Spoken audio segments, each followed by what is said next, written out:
Hello, and welcome to this very special edition of Through Imperial Eyes. This is our 30th episode. Everybody give us a nice round of applause for that, because a lot of people don't make it past, like, their 5th episode.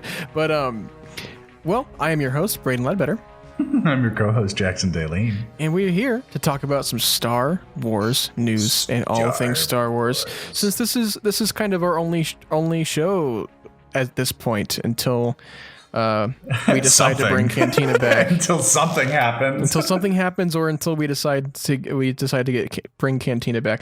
But anyway, how has your week been since we last spoke Star Wars wise? What's been happening? Not a whole lot. I went to Saga Toys for the first time. It was very exciting, very fun. Saw lots of different things. I got just a Rey, but I really almost dropped like $70 buying they had a Commander Cody Black Series, and they had the Admiral Thrawn. I was just like, damn. That was kind of the big thing. Did that, and then I don't know. You can see him a little bit. I don't know if you're recording the call, but I'm not. I have my son here. Yes. My father bought me a 31. Isn't it funny that my dad bought me this? Yeah. My dad bought me a 31-inch Darth Vader action figure. Did you see the Kylo one at Saga Toys? No, I didn't. Behind the counter. Yeah, I have really? I have the Kylo one. It's in my mom's basement. I kind of did it in like a blur. I just was like. It's like You gotta visit it a few times to absorb everything. I'm gonna go back in a few weekends and check it out again. We'll have to do a little vlog or something. Well, I hope that Cody's there when I go back, because I'm gonna try and get him. He'll actually be my first prequel Black Series too. Oh, nice. I don't have any prequel Black Series. I think I just have the... Oh, I do. I have Jar Jar. I have Jar Jar Black Series. Oh, that's fun. Yeah, I got a Rey, the same Rey that you have. It's pretty fun. It's pretty cool. I don't know if tilt the camera up so you can see it. They're fighting all the way up there. See oh, cool, yeah. With the Kylo Ren. For those listening, it's Rey versus Kylo Ren kind of stage with the Black Series figures. Yeah. Yeah, it's fun. Cool. That was cool. And then I'm trying to think, what else have I done? I'm almost done with Bloodline. I've got probably about 100 pages left, and I have just been burning through it. So I'll probably finish that within the next few days, and we can do our... Imperial Book Club. Yeah. That's about it, really. I think when I actually narrow it down to whatever. Oh, I put stickers everywhere. Ooh. I found Star Wars stickers, so I set up a bunch of stuff. I woke up and like 2 were stuck to me. Nice. 2 You're more infested. And I was just like, how did you even? I was like, I only had like 1 of you, and I was yeah, so it was pretty funny. But yeah, that's about it for me. What about you? How's your Star Wars life been? I don't know. I haven't been the best Star Wars fan lately, because I haven't watched really anything. I haven't just like been interacting with anything Star Wars recently. One thing I did do was I went and saw The Green Knight, and I know you saw it too. And for those listening, I'm not going to spoil it, but that movie, I'm so mixed on it. I like it, but I don't know. I need to see it. I got to see it again. Yeah, it is one of those that you got to watch it again. No, I definitely really liked it. Walking out, it was just like, I don't really know what I just watched, but like, it was enjoyable. Yeah, not to make this movie talk, but I have been meaning to do some reading, because I do have Out of the Shadows still, and I read the first chapter and then kind of forgot about it. I don't know why. I've just been really busy with life stuff. Yeah. But I've been meaning to pick that up again and just like power through it, but I just have not had the time. And then, another fun thing. So I don't know if you're familiar with the show Ink Master. I am, yes. So I was watching one of the seasons on Netflix, and they had a Star Wars. I've seen this episode. Yeah, they had a Star Wars. It was from season 2. I forgot what it's called, but it's called the episode's called Star Wars Forever. And the Flash challenge, that's when like the first challenge of the episode, they had to like paint these clone trooper helmets that were going to be on I think on auction for Star Wars Celebration back in like 2012 or something. There were some really cool ones, and there's some like I don't know about that one. I loved the final tattoo like challenge, and it was I can't remember her name, but the girl who had never seen a Star Wars Tattoo didn't Baby, know. And she did the Yoda, and it looked stellar. Yeah, she did like a photoreal Yoda. Oh my gosh.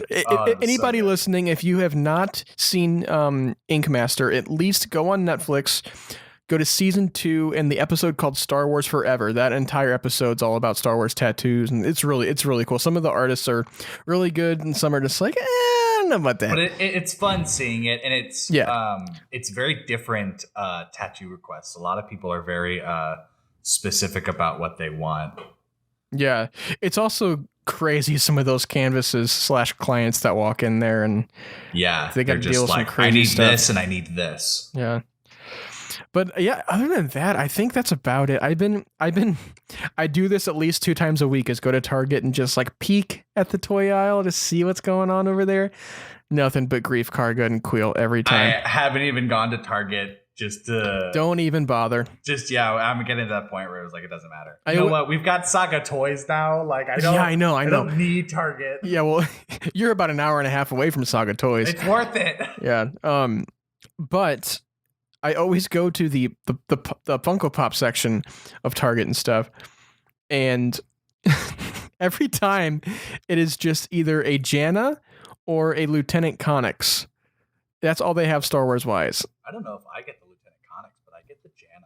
I always buy the Janna. Yeah, I see Janna every time. But yeah, I think other than that, I mean, I've been very very busy with life stuff, and I'm starting a new job here next month.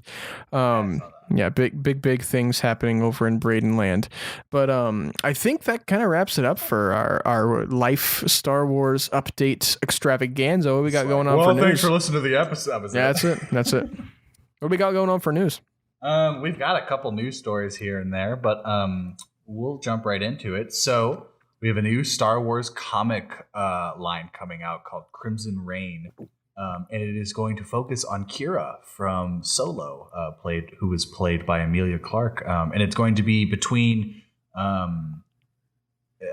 the Crimson Dawn's kind of area right now, especially. This is between the Empire and the Jedi. Well, the movies Empire Strikes Back and Return of the Jedi. Oh, I understand that. But yeah. This was a spin-off from...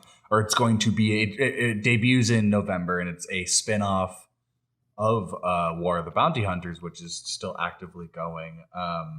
Did you read the most recent issue with that, or see anything about it? Which kind of it's the comic of why Crimson Reign is starting. So the plot of War of the Bounty Hunters is that Boba Fett loses Han Solo on the way to Jabba.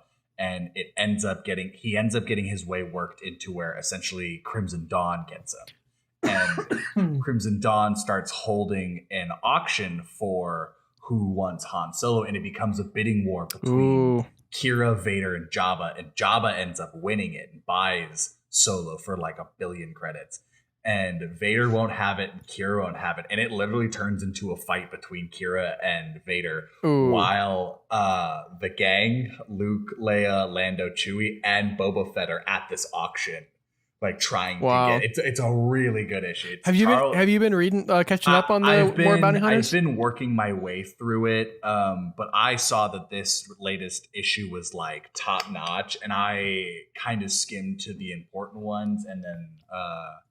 I read that what I've been watching on YouTube, but it was real cool. It's where my new Twitter profile is, where essentially Chewbacca pins Boba Fett up. Oh yeah, Lando's like, you're not gonna win this fight. He goes, beat his ass, Chewbacca. Crimson Reign's gonna come out the same day of War of the Bounty Hunters #3. IGN has officially revealed that Marvel Comics will release the new Star Wars comic series. Charles Soule will write all 5 issues. He wrote the War of the Bounty Hunters crossovers. He's been working on kind of the independent stuff. This is a side note. I should have mentioned this in our Star Wars catch up. I read my Obi-Wan Anakin comics.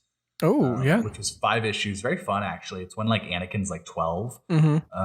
But it was all written by Charles Soule. I didn't realize it as I was. It was like 3 issues in that I saw Soule on one of the covers, and I was just like, oh. It's like this whole time I was like, really? I love his work in Light the Jedi. So, quote, while Kira plays a huge part in War of the Bounty Hunters, the event is really a Boba Fett story. I have a bigger story I'm going to tell with Kira and Crimson Dawn, and it's all connected to the reasons she kicked things off in War of the Bounty Hunters in the first place. You'll learn more about that in the closing pages of War of the Bounty Hunters number 5, which will come out in October. And I think fans have no idea how excited and new this story will feel, end quote. Apparently Crimson Reign is the second of a planned trilogy of stories that started with War of the Bounty Hunters from this June. Super cool, super awesome. I like that they are expanding Kira as a character, especially with this time frame. It's a very interesting time frame. I would love for them to play with this time frame on film sometime too. I would love that. Yeah, I agree. I like seeing Kira as this new threatening force, especially holding the crown of Crimson Dawn, and kind of seeing its new phase. Because after Maul dies, you don't really hear what happens to it. We know it ends up, obviously it ends up in Kira's hand, but like what, what moved, what happened with that. So, yeah, really cool, really exciting. I think that'll be a lot of fun. Charles Soule's, killer with this stuff. So what do we got next? Well, here we go. Up next, this is a rumor. This isn't like a official news story. This is just a little bit of a rumor that came out that it's been a little bit of a talk of the town for the past week or so. But John Boyega could be getting a Disney Plus Finn series. So it looks like the hashtag show surfaced online. They had a rumor saying that they could be putting together some kind of Finn Disney Plus show. And according to the story, J.D. Dillard and Matt Owen's movie, which was announced, I think it was announced early last year, that they would be having a Star Wars project of some kind. And it's rumored that they might be refocusing their project into a Disney Plus show starring, obviously, John Boyega as Finn, and it would tell the story of a pre-First Order Finn and jump forward in time to continue it post-Rise of Skywalker era. I think that would be really cool. That was what I was going to say, too, is, just this the post-Rise of Skywalker. Yeah. As I said a second ago, their movie was reported to be in early development in 2020, and we have not really heard. I didn't even know it was announced until I saw this like little rumor that they were going to get a movie. We really haven't heard anything about it. They weren't even mentioned during that investor day in December. So, what do you think there is a possibility that we will get a Finn, spin-off Disney Plus show, or do you think this is just, I think not possible? I think this specifically is a rumor, hardcore, just straight up rumor. But I think that if you were going to do a show with sequel trilogy, it should focus it shouldn't just be a Finn show or a Rey show or a whatever. I would love new Jedi Order post Rise of Skywalker, and it's about Rey and Finn. Yeah. And it's about the both of them. It's not the Finn show that it's also, it's the Finn show, but it's Rey's new Jedi Order that she's doing. But that still could be a Finn show and also focus on Jedi stuff, because it could be dealing with, because it is alluded to in The Rise of Skywalker that he is kind of getting more in touch with the Force. It could deal with, these his feelings that he's feeling, pre, First Order, pre Force Awakens, and kind of evolve that into how he ends up feeling by The Rise of Skywalker and that kind of thing. So, who knows? I think there's a lot of possibilities with what they could do with a story like that. Whether they're going to have to pay John Boyega a lot of money. He's going to have a big payday if this is true. But at this point, I think it's all, there's nothing confirmed. Nothing has come out that there's even been talks. It's just kind of a, maybe we'll see. But I would totally be down for a Finn show. I agree. I love his character, and I'm one of the few that actually enjoys his arc in the sequel trilogy. I just would love to see that expanse on those characters even more. And I think that would allow us to appreciate what the character does in the movies and the sequel trilogy as well. Yes, I agree. And maybe explain some things that, otherwise couldn't be explained without a Finn show. Left, yeah. Yeah. But cool. What is next? So Hasbro's got some new stuff coming out. Good old Hasbro. They make Ouija boards to unleash the demons upon us. Hasbro announced Haslab Star Wars Rancor campaign. Hasbro has officially announced that the next Star Wars Haslab item, a Black Series Rancor, will kick off its campaign this fall. Black Series is a very popular collector line of 6-inch figures. Braydon and I each have a good select of them. I saw a First Order Finn Black Series at a vintage stock that I had never seen before. I didn't know that they had that. Oh, like his Last Jedi getup that he fights Phasma in, and he had like the like I call it the traitor stick that he fights Phasma with. But anyway, crazy. The Haslab program is really the only way of producing such a massive toy. These are like the big ones that they do. Are Haslab the ones too that does the helmets? I'm not sure. I don't know for sure, but massive toy, which will be big enough to hold a Black Series Luke Skywalker or a Gamoran guard in his hand.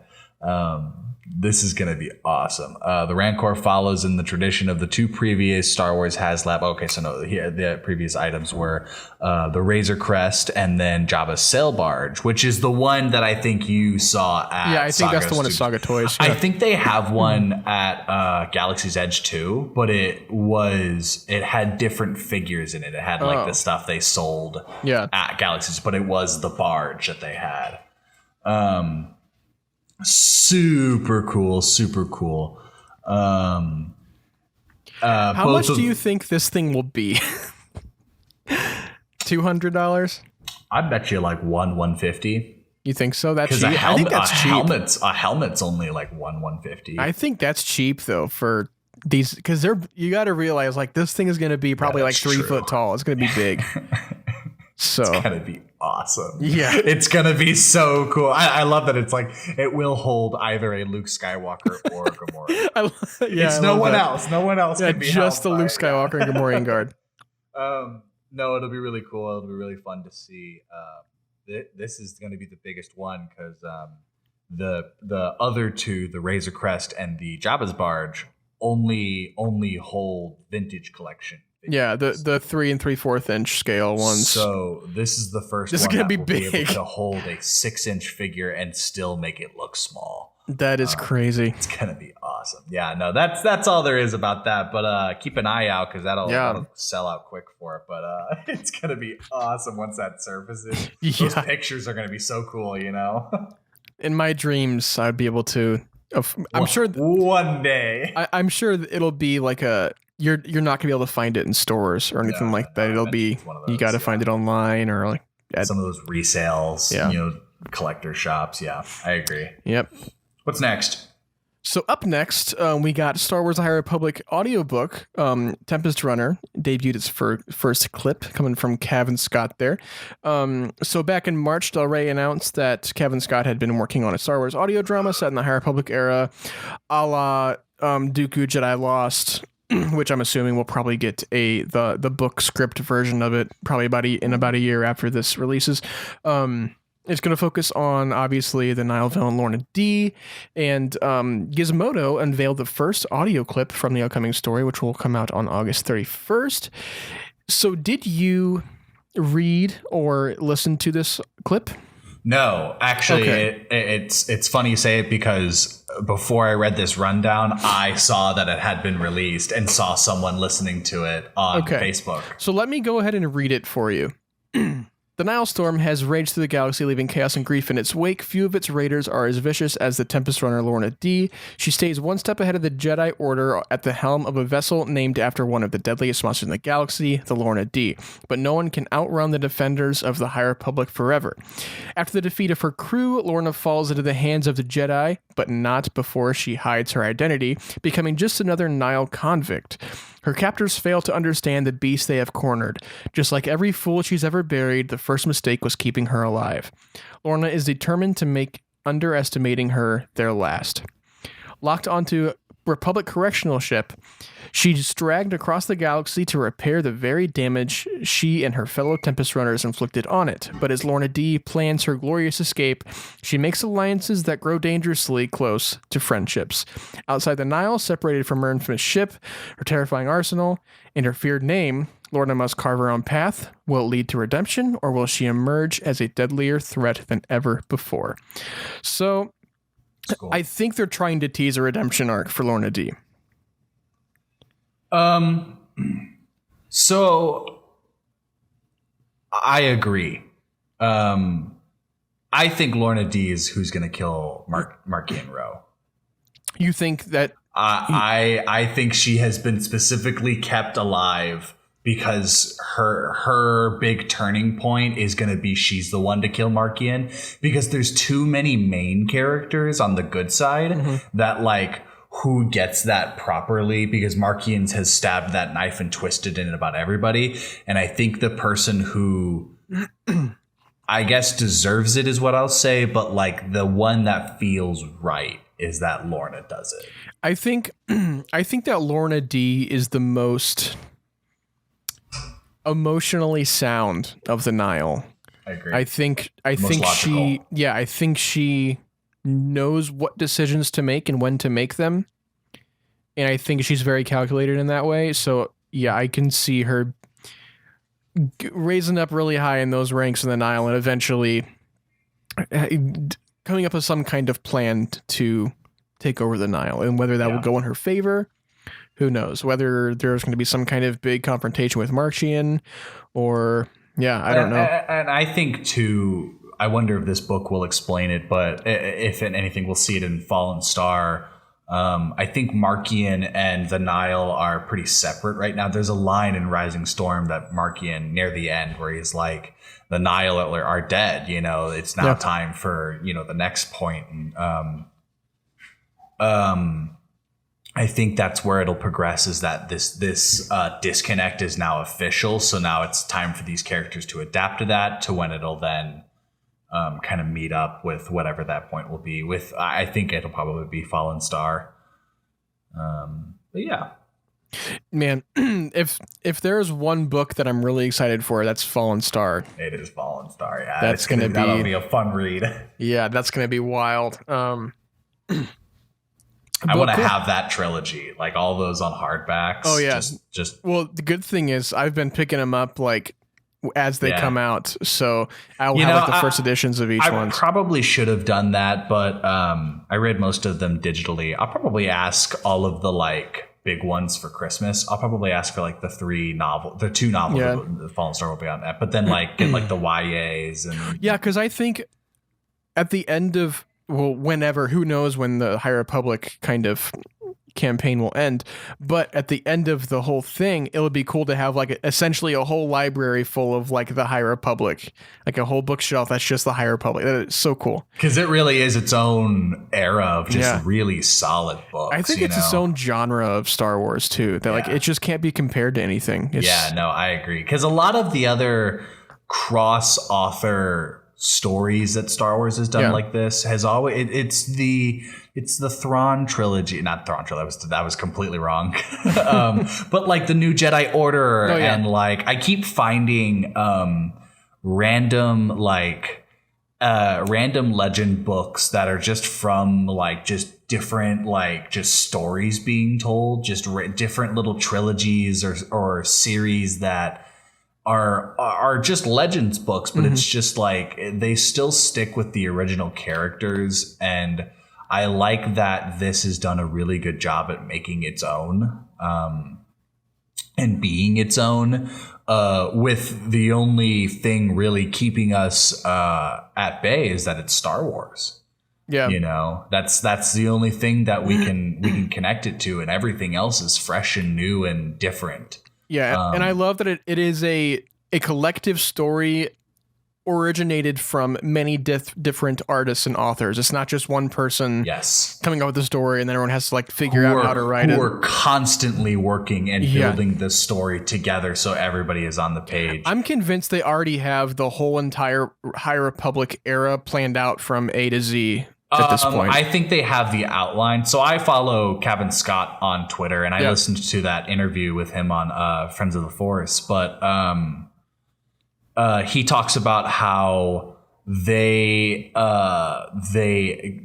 very delicately plan each thing specifically. So his example he uses is that while he was writing, or he said before he even started writing Rising Storm, Daniel Jose Older was like halfway through Race to Crash Point Tower. And that takes place it's at the Republic Fair. Yeah. So it's in the middle of, Rising Storm, and Daniel had to go to Cavan and be like, well, what happens with this? And they had to cater each other's stories. So it's kind of figured out together. Everyone is figuring out the outlines as a group, but then everyone has their own task and is, you have to go. There's the big events, like we have the Great Disaster, we have the Republic Fair. I think we're going to have something big in the next kind of phase that everyone's going to have to deal with. And I think they have that, like the big overarching story kind of planned out until the end of the High Republic, or they're probably very far into the High Republic with its outline.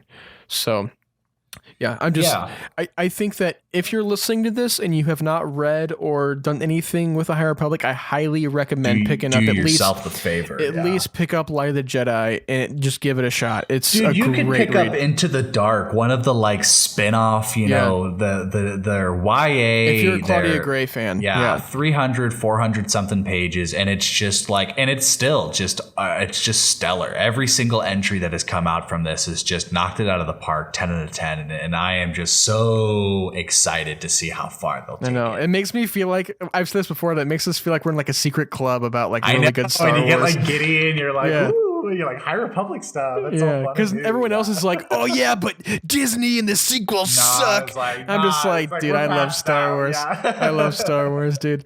Okay, well, cool. I said that one, right? Yeah. So what do we got next? So the Jedi Knight Collection. And so there's a lot. Jedi Knight Collection, Racer, and Republic Commando are all coming from THQ Nordic. So THQ Nordic, which acquired the Embracer Group, which also owned Asper Media, is planning physical releases of Jedi Knight 2, Jedi Outcast, plus Jedi Academy. So those two, which I never played 2. I never finished 1. But I probably will. They're awesome games anyway.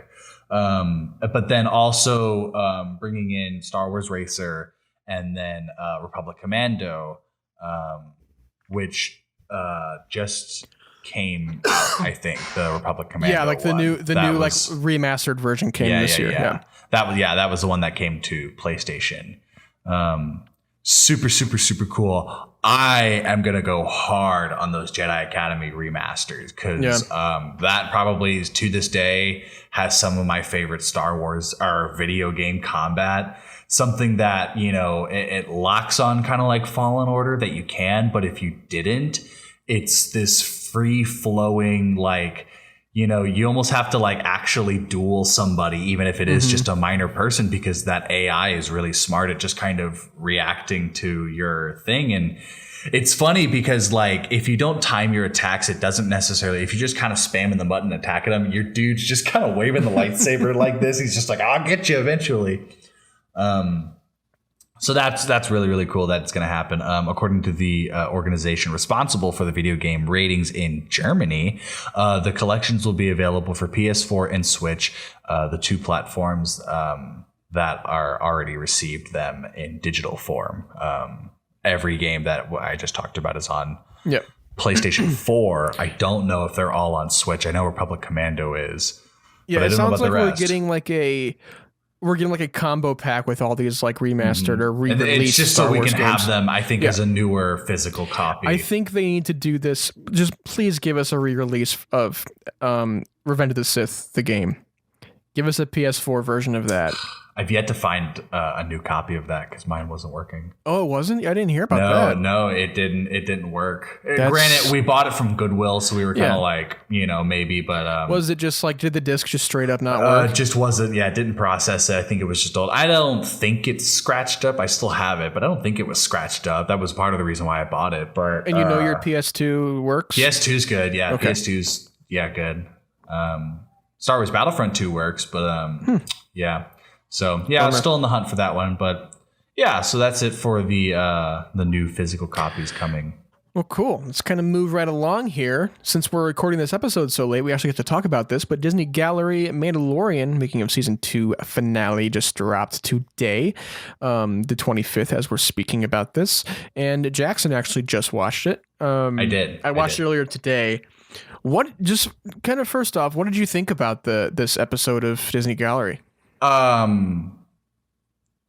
loved the emotion of it. Yeah, that was kind of what I wasn't expecting to get choked up watching it. I was like, yeah, neither did I. Yeah, I agree. I was going to ask you if you got choked up. I did.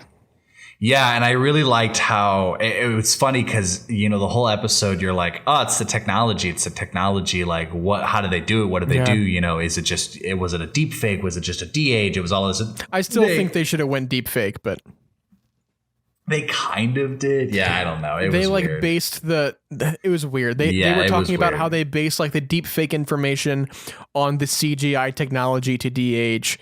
And I didn't really understand it very well, but I was like, okay, yeah, cool it was technology. a lot, but it was funny because once it was explained, the rest of it was all just, everyone just talked about how overwhelming it was for them. And talked about like the responsibility that it of doing this, of pulling this card. And I really liked a lot of what Peyton Reed said from it, and just kind of he talks about he puts it really well into words. I really underestimated him. Yeah, I agree as well. He was big in Community, wasn't he? Isn't he one of the showrunners from Community? I'm not sure. And I think so, but I don't know if that was him. He did Bring It On. He did. What else? Ant-Man. Yeah, I knew him originally. That was when I discovered him was Ant-Man. But I choked up at the Jon Favreau R2-D2. Me too. That was what got me. Because he was getting emotional. I was like, man, it's going to make me emotional. You were like, new Star Wars, Dad, don't. No, it was really fun.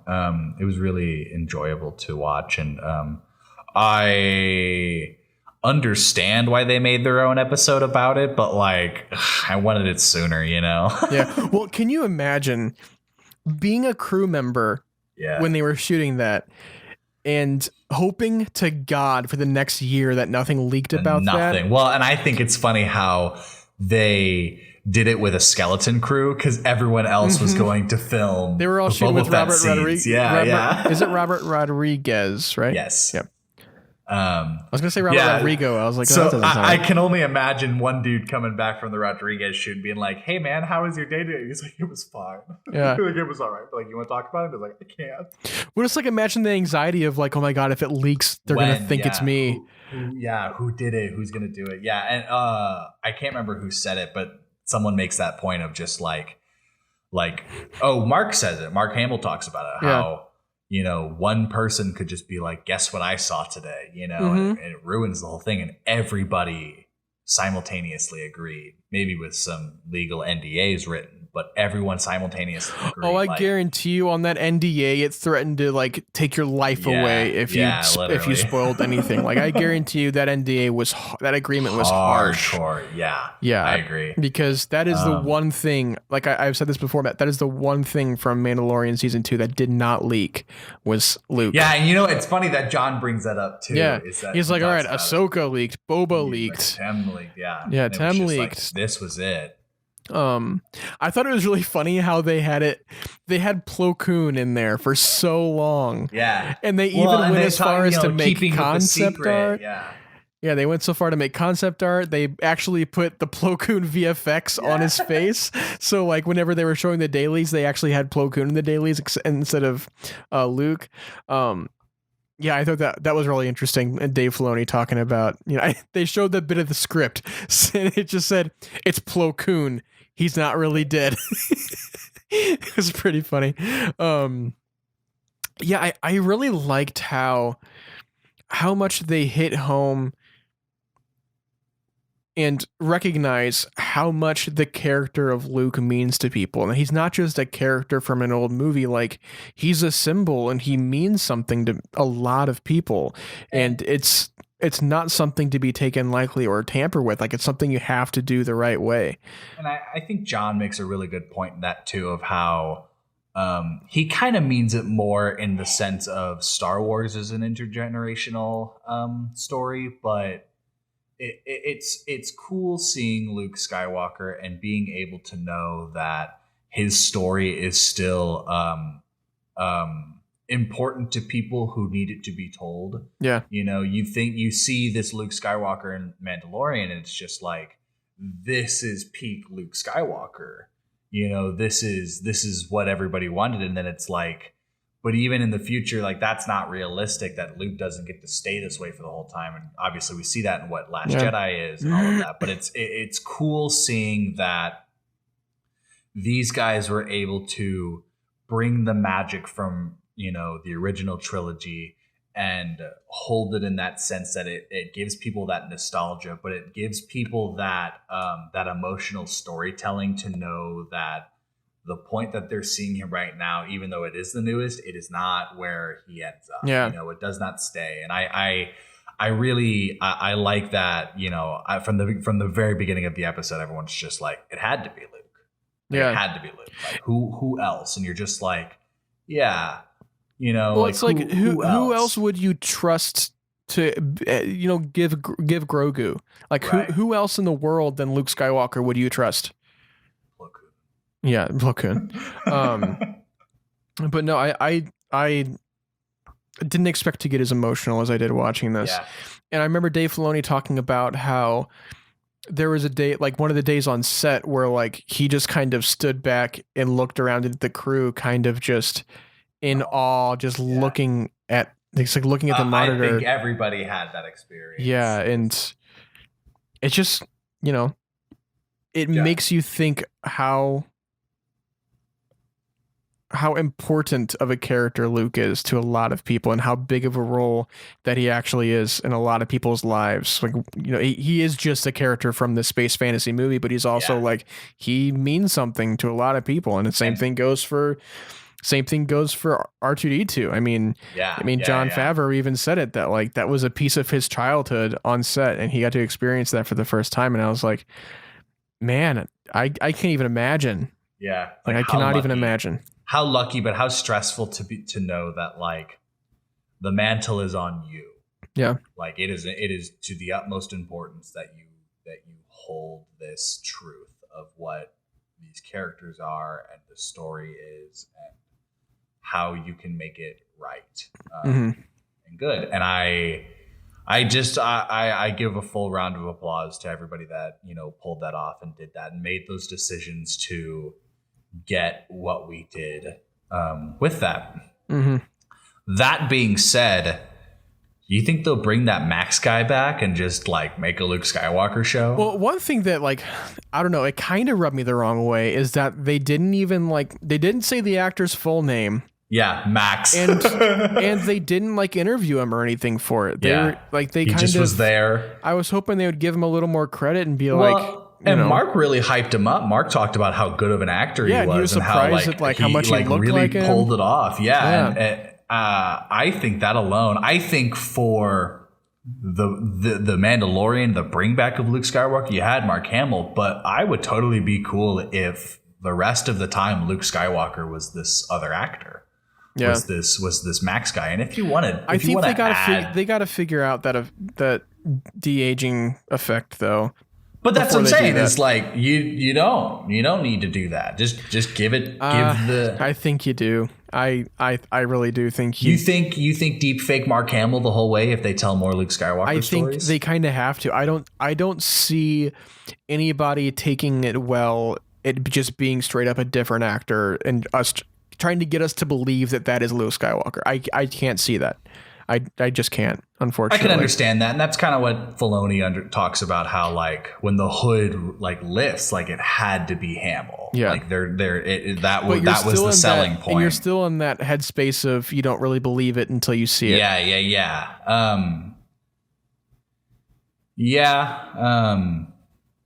I think that they could have done it. Now, granted, I am still of the notion that if you want Luke Skywalker back, make it animated. Yeah, give us that Star Wars Rebel style animated Luke Skywalker show. That's all we need. Okay. Yeah.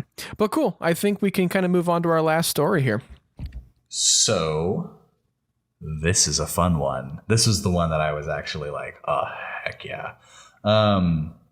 A new Lego Star Wars The Skywalker Saga trailer has come. Yay! Finally, some news, you know.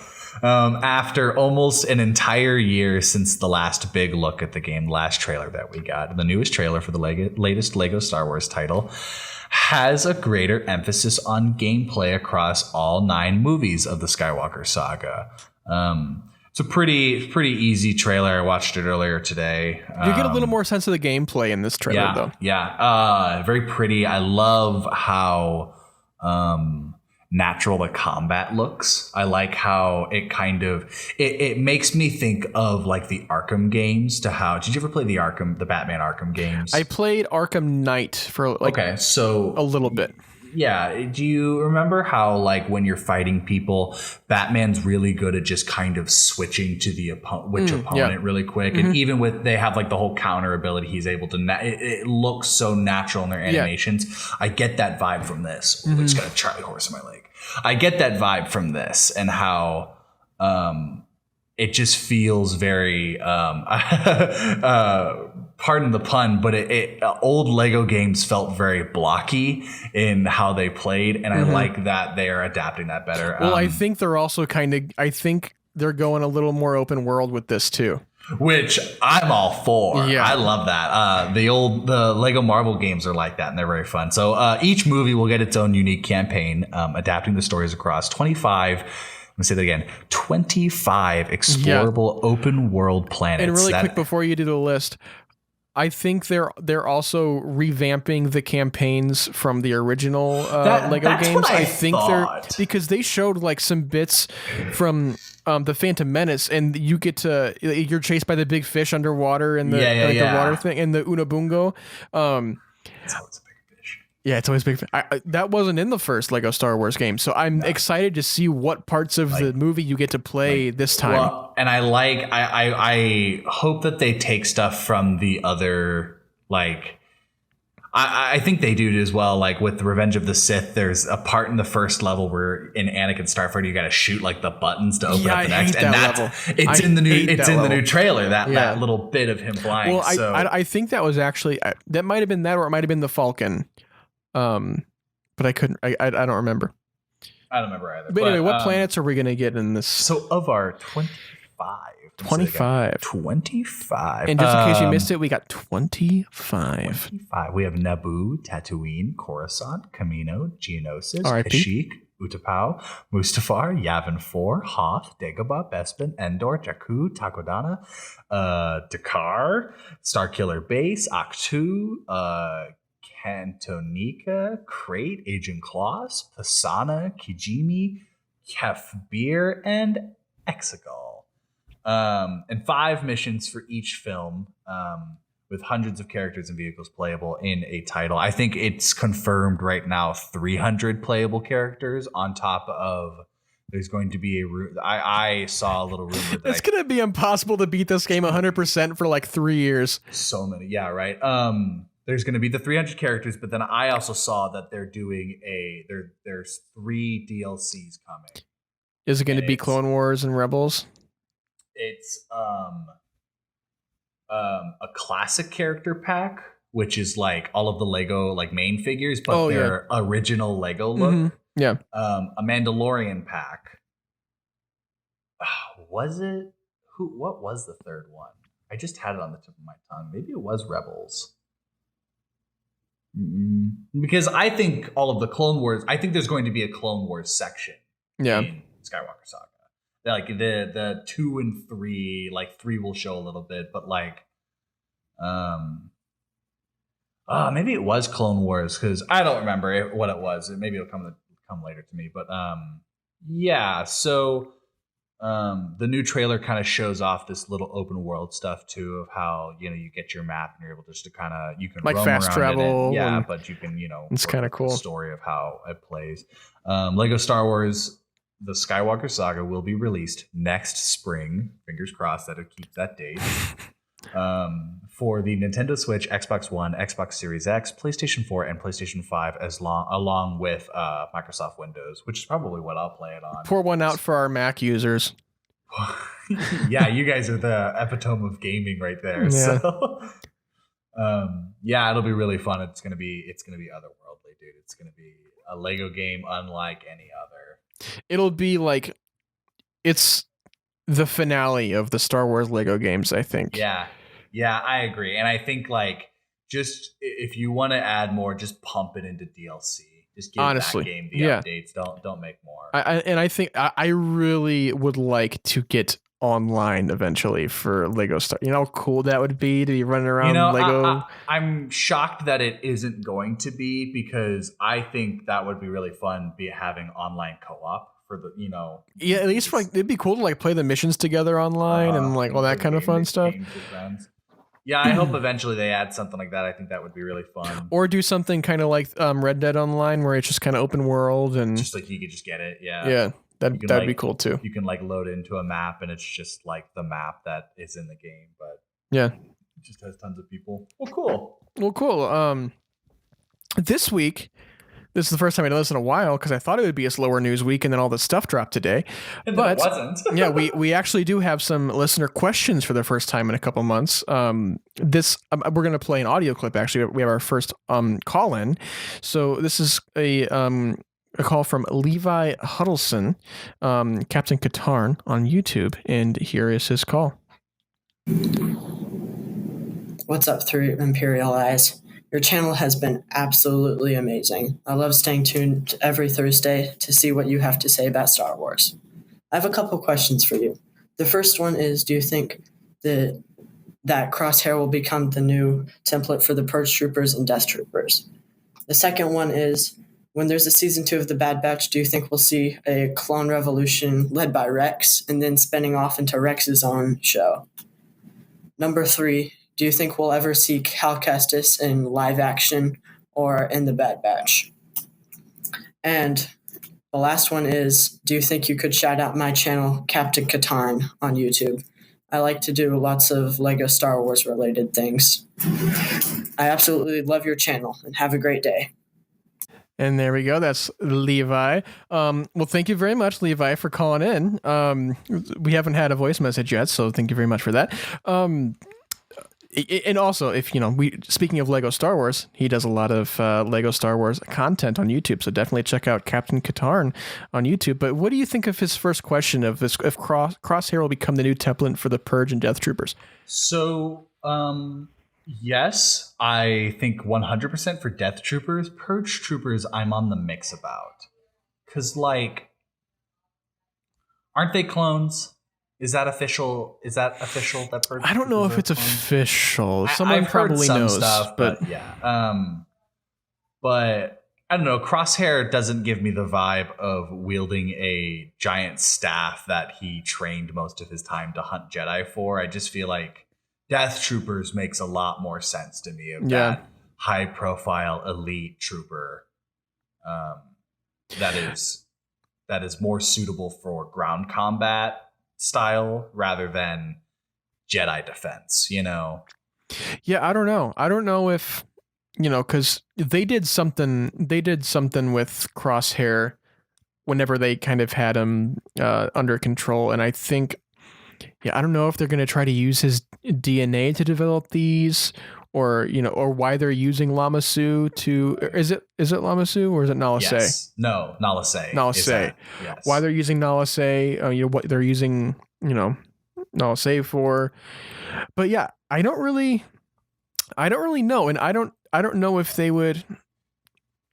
Yeah, that's a difficult question. It's hard to think because there's ways to go about it, but at the same time, I almost feel like they're they're doing something else with Crosshair and not just making copies of it. Ultimately, yes, they are doing something else with Crosshair, but I wouldn't be surprised if season 2 of Bad Batch starts and Crosshair's got a Death Trooper outfit on.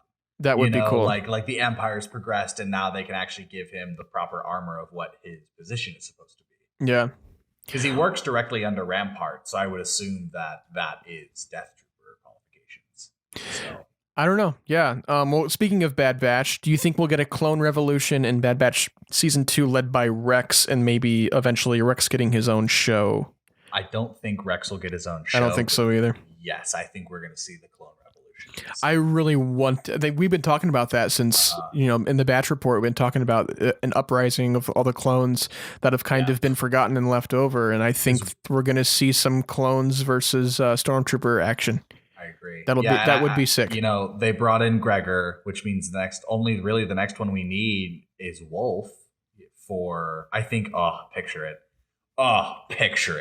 Hauser, Cody, Wolf, Gregor, Rex. Those are the five that lead the clone revolution, and only Gregor, Rex, and Wolf. The only thing about that is if there truly was a clone revolution, that's something that we would hear about in something. I don't think necessarily so. Like, yes, I agree. If it does happen, it should probably have been mentioned at some point.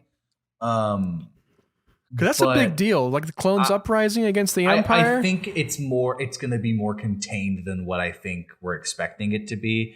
I kind of see it more as like it's just going to be a battle, which means, of course, not a lot of people like heard about it.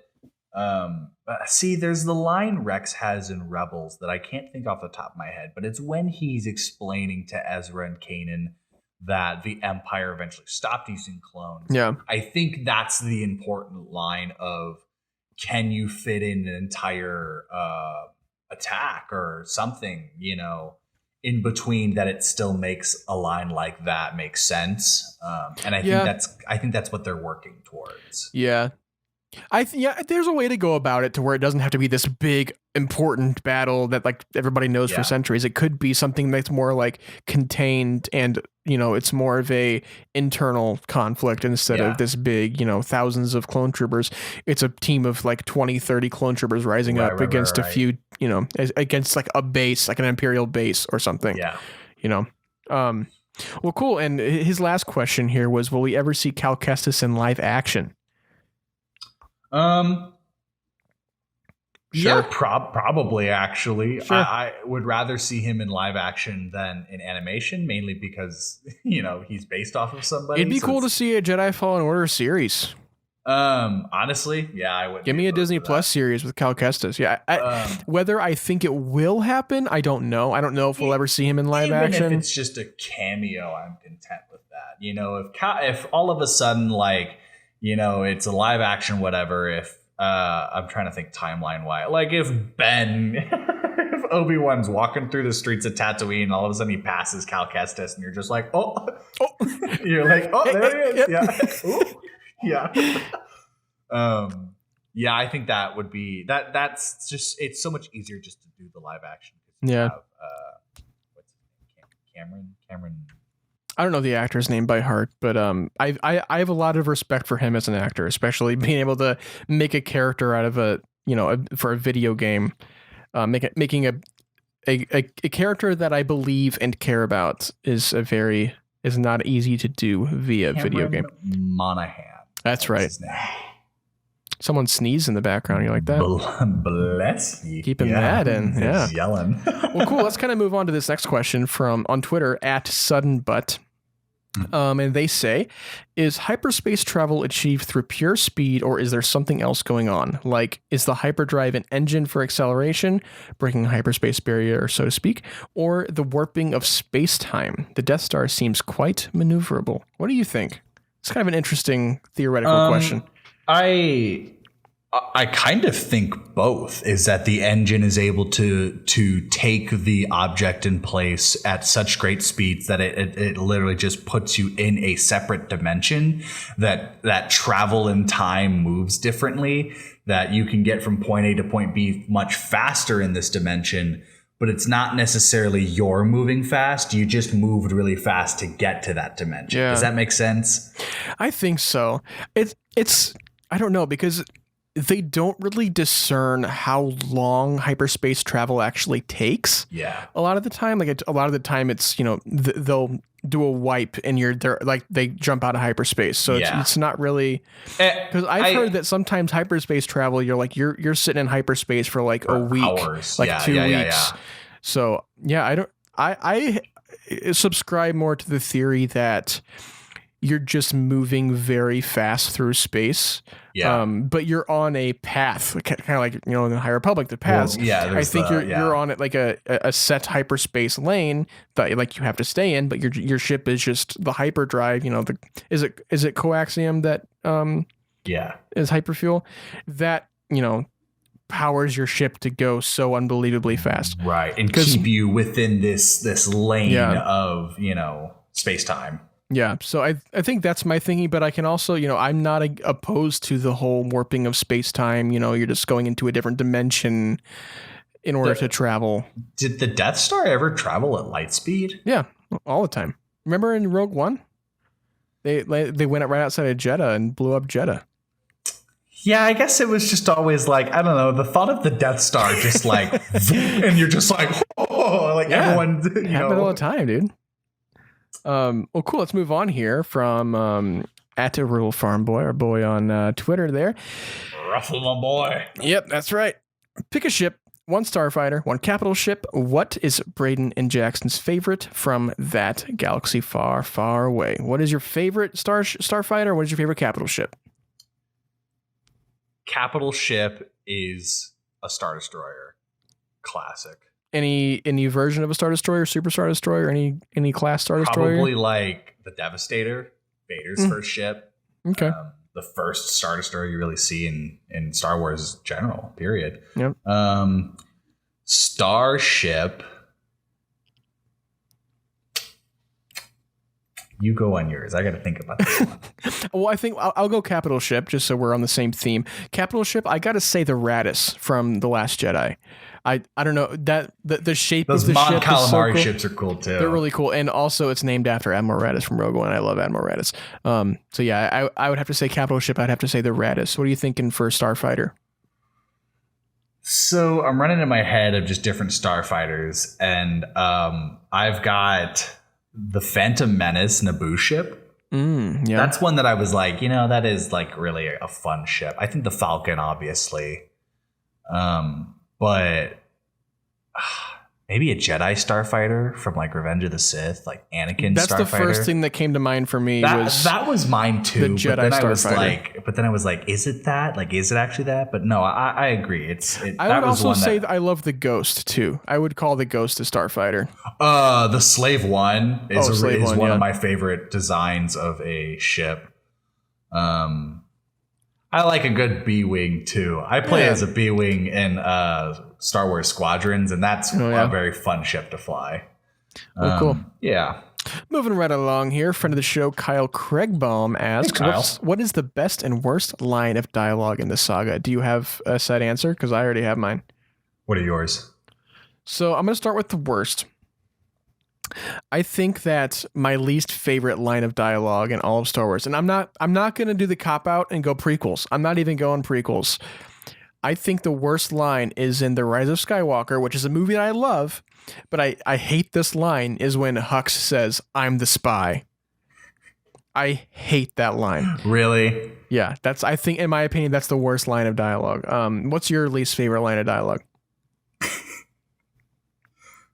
Somehow Palpatine came back. It's the way he says that you're just like, that is a gross line. What's your favorite? I got one. What's yours? The dark side of the Force has a pathway to many abilities some consider to be unnatural. I love that line so much. I actually am a big fan of Yoda's line from Last Jedi, we grow we are what they grow beyond. What's crazy? That is the true that is burden of one master. that I kind of fought with that line. That's funny that we both thought of that. You think about it and you're just like how because just that line alone is enough to move you. Exactly. Yeah, I agree. I also am a big fan of don't underestimate the power of the dark side. Classic. Or I find your lack of faith disturbing. Classics. Yeah.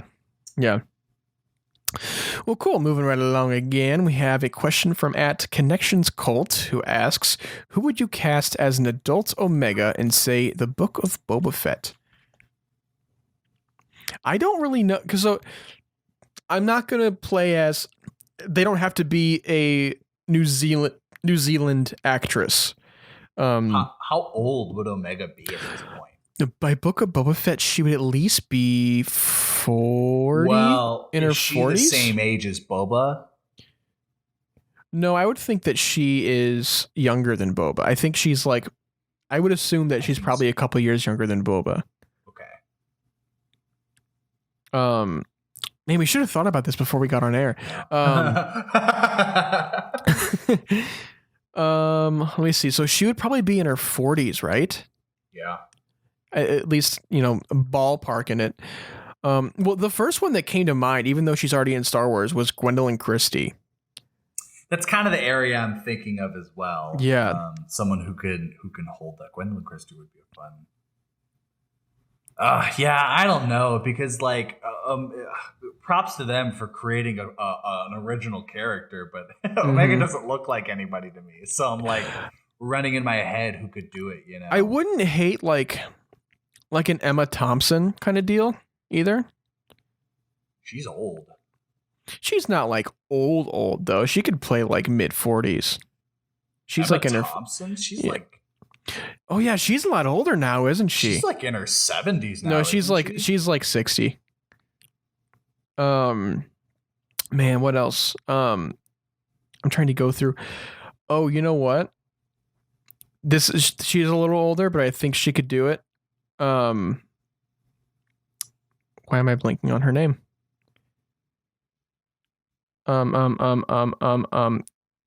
Kate Blanchette. She's like 50, but I think she could do like an Omega. She could do the accent, I think. Yes, I think Kate Blanchett could do it. I don't know if she is my first pick, but No, she's just a pick. Yeah. I'm just kind of going through random. Oh, Bonnie Somerville would be good too. Who's Bonnie Somerville? She was in Friends. She's an actress. She was in Friends. She's also involved with a lot of like if you're familiar with like Schmoesno and the Schmoedown, she's involved with a lot of them. But she looks like this. Okay. Yeah. I think she'd be a good pick too. Yeah, she could pull that off. That gives me more of the vibe that I was kind of expecting. Yeah. I was thinking older just in case, like, because who knows how clones age, or how fast someone like Omega would age. Like, would she be a lot older, or would she still look like a 20-year-old at 40 years old, Right. Because we don't know what kind of genetic mutation she might have. Well, cool. Let's get on to this last question here. This comes from @Jordy Jedi Pete, who asks, if you had to retire on one Star Wars planet and stay there for the rest of your days, which would you choose and why? Bespin. You think so? Bespin, hardcore. I have ultimately decided that Bespin is my favorite Star Wars planet. Up there with Hoth, but yes, Bespin. City in the clouds, sunset all the time. Oh my yeah, that's God. True. That would be very nice. Just beautiful. My mind immediately goes to Naboo all the time. Another good choice. Because I feel like the weather is always like a crisp 72. I bet you Alderaan's awesome to live on. Oh, yeah. Except for that one moment. Yeah, except for the moment we do not speak of. I'm trying to think of some other planet, because I think for me the ultimate planet would just to retire on and spend the rest of my days, Naboo, like in in the nature, that luxurious, the waterfalls and the fields and all the exotic creatures. The amount of pavilions in that planet. Yeah. Or you know what? Give me Valo. Valo was nice. Yeah, Valo was a really fun planet. Yeah, I agree. There's just, I like how we both stuck with that, like, leisurely, like, I want to sit back and stare at nature. Yeah, and you know what? Honestly, if I couldn't say Naboo, one thing I actually wouldn't hate was just to, like, get drunk with a bunch of aliens at the cantina on Tatooine. Yeah, just like, I always like, I know this is probably in a bunch of Star Wars books, but in Alphabet Squadron, two of the characters, like all of their bonding scenes are in the ship's cantina, that they turned one of the rooms into a cantina. And I bet you that would be fun. Just sitting in a cantina with a bunch of pilots, just trading war stories. That'd be cool. Well, cool. I think that about wraps up our listener questions, and it wraps up our episode for the day, or for the week. Thank you guys so much for listening to this very special 30th edition of Through Imperial Eyes. Thank you guys for sticking. Thank you guys for sticking around for that long, for 30 weeks. That is crazy. But if you'd like to find us on our social medias, you can always find us on Instagram at Through Imperial Eyes Pod, Twitter at Imperial Eyes Pod, and of course YouTube Through Imperial Eyes Podcast. Jackson, where can they find you?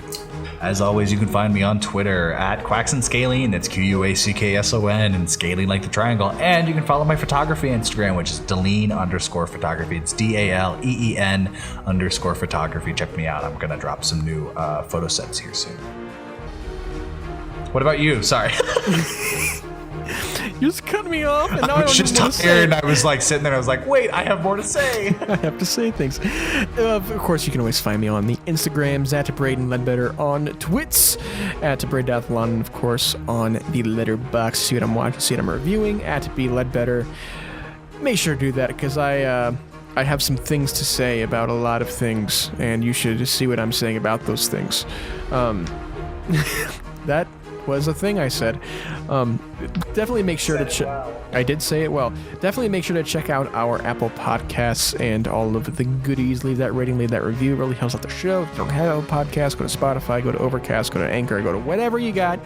Leave that review. Really, really, really, really, really helps out the show. You like that? That was good. Don't do it again. No, I will never do that again.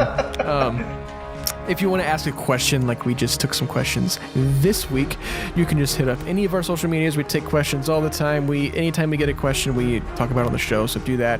Or be like Levi, call in. Leave us a little voice message. We like hearing your voices. We like talking to you, so make sure you do that. And until we see you next week for another news episode, may the Force be with you.